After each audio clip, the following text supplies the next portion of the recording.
movie fan. See you in January.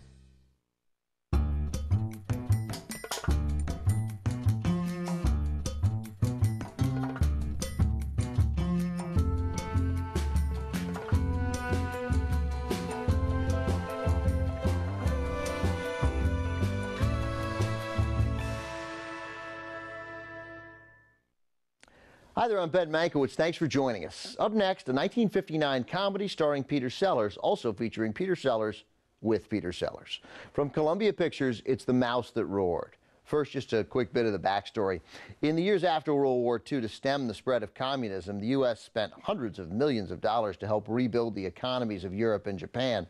A writer for the Los Angeles Times, Leonard Wibberley, looked at what the U.S. was spending and wrote a column suggesting it might be more profitable for a country to lose a war than to win.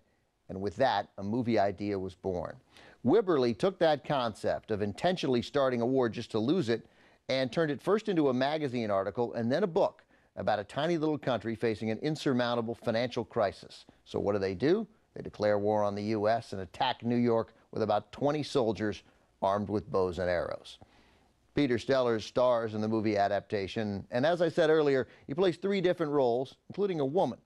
Sellers had made movies before in England, where he was from, playing mostly supporting parts, but this was Peter Sellers' biggest role to date. 3 parts, technically, and it was Sellers who everyone was talking about as they left the theater.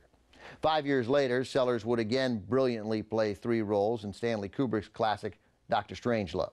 But here, from 1959, also featuring Gene Seberg and Leo McKern, is The Mouse That Roared.